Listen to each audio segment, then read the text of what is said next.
Osmosis is a process which is opposite to diffusion.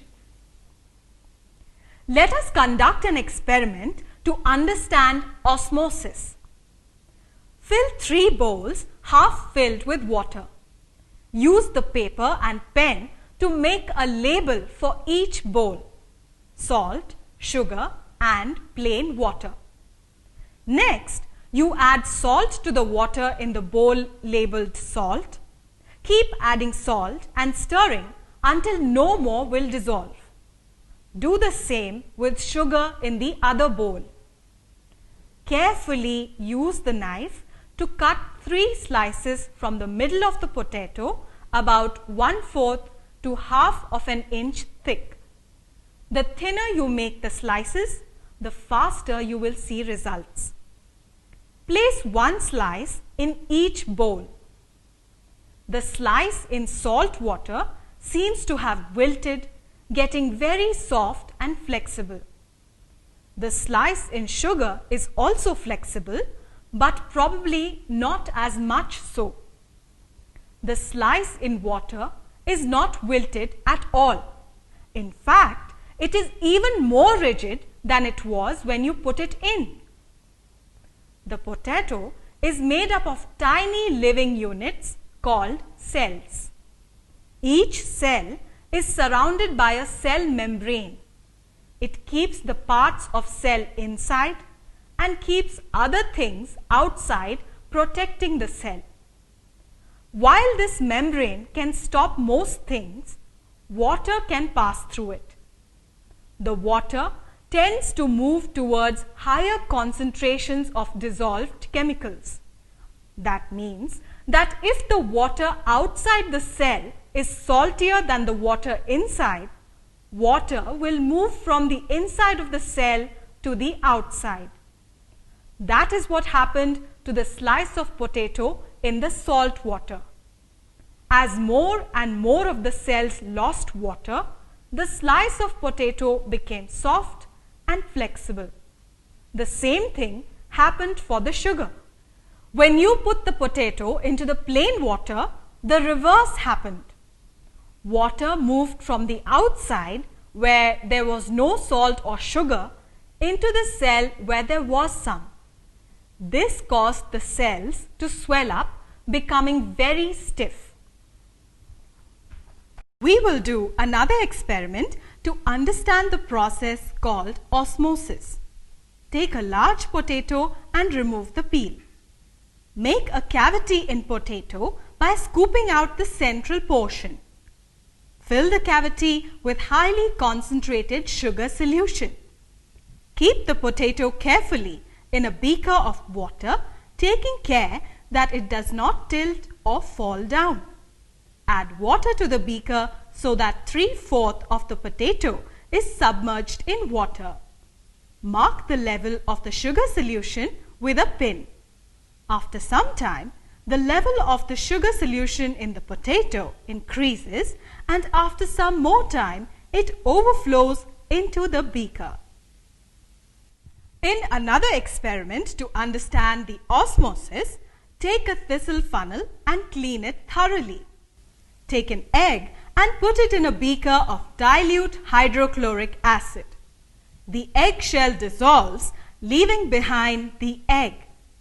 Carefully puncture the outer membrane and allow the yolk to drain out.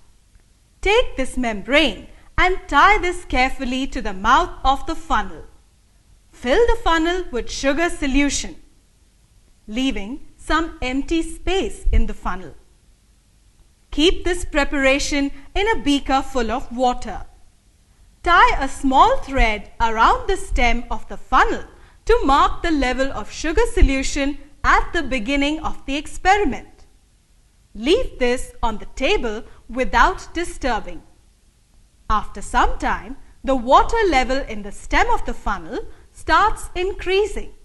This experiment can be done using a glass tube and onion peel or fish or frog bladder. In the latter case, fill the bladder with sugar solution, tie this to a glass tube and keep the preparation in water. In this experiment, you will observe that water moves from dilute to concentrated solution, not the sugar moving from high to low concentration as observed in diffusion. The egg membrane is preventing the movement of sugar molecules but allows the water to pass through.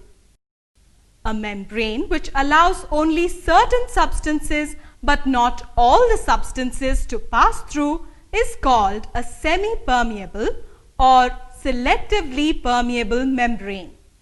All the biological membranes are semi-permeable membranes. Osmosis works the same way for your cells. One of the important things to keep in mind when you are working outside on a hot, sunny day is to drink plenty of water. It is also important to eat salty things if you are sweating a lot.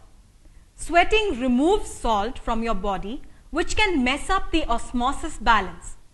When you eat salt, your body will absorb enough to keep that balance and keep you going.